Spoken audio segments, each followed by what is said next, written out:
بسم اللہ الرحمن الرحیم۔ السلام علیکم بچوں، آج ہم اس کتاب کا 21واں سبق پڑھنے جا رہے ہیں، یعنی جس کا عنوان ہے راجہ جامبو لوچن۔ تو بچوں میں آپ کو یہ پڑھاؤں گی اس کا خلاصہ ہی جتنا، تو جو اس کی ریڈنگ ہے آپ کتاب سے خود کرنا۔ بچوں، کہا جاتا ہے کہ راجہ جامبو لوچن بڑے سخی تھے۔ ان کے بھائی باہو لوچن بھی ایک راجہ تھے۔ راجہ جامبو لوچن کے دور حکومت میں سب خوشحال رہتے تھے، اناج کی بھی کمی نہ تھی، دور دور سے سیاح یہاں آتے رہتے تھے۔ راجہ ہر ایک کی فریاد سننے کے لیے ہر وقت حاضر رہتے تھے۔ ہاں بچوں، کسی کو بھی لوگوں کے ساتھ زیادتی کرنے کی اجازت نہ تھی، اور راجہ کے احکام کے سبھی تعمیل کرتے تھے۔ ان کو ادب بہت پسند تھا، وہ شعر و شاعری کے بہت شوقین تھے، اور ان کے دربار میں کئی ادیب اور شاعر بھی تھے، اور قصے گو بھی کہانیاں سنایا کرتے تھے، اور دربار میں اکثر شعر و ادب کی محفلیں بھی منعقد ہوتی تھیں، جن کا حال مخبروں کے ذریعے لوگوں تک پہنچایا جاتا تھا۔ اس راجہ کے کئی قصے مشہور تھے۔ ایسا ہی قصہ شکار کے متعلق ہے۔ کہا جاتا ہے کہ راجہ کو شکار کا بہت شوق تھا۔ ایک مرتبہ وہ شکار پر نکلے۔ وہ کئی دنوں تک جنگل میں گھومتا رہا، لیکن کوئی شکار نہ ملا۔ وہ شکار کی تلاش میں بھٹکتے بھٹکتے پہاڑیوں کی طرف جا نکلا۔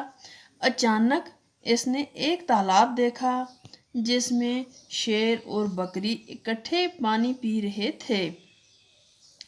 ہاں بچوں، یہ منظر دیکھ کر راجہ حیران رہ گیا اور سوچنے لگا کہ شیر جو بکری کو کھا جاتا ہے، کتنے پیار سے بکری کے ساتھ پانی پی رہا ہے۔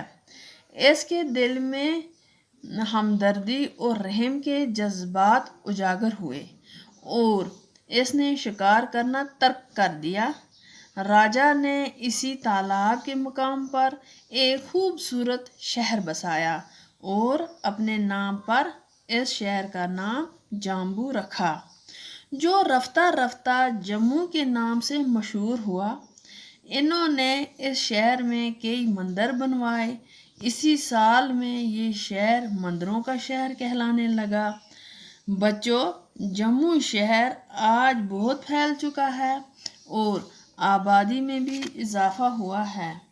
یہاں ہر مذہب کے لوگ مل جل کر پیار اور امن کے ساتھ رہتے ہیں۔ یہاں کے مقامی باشندوں کو ڈوگرا کہا جاتا ہے۔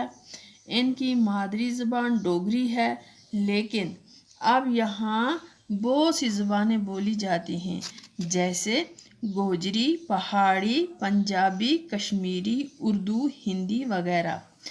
اب جموں میں بہت سارے بازار ہیں، سکول، کالج، یونیورسٹیاں بھی ہیں،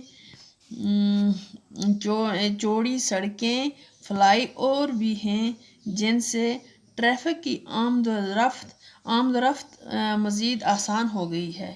یہاں کی آب و ہوا معتدل ہے۔ یہاں کے لوگ بھی صحت مند اور چست ہیں۔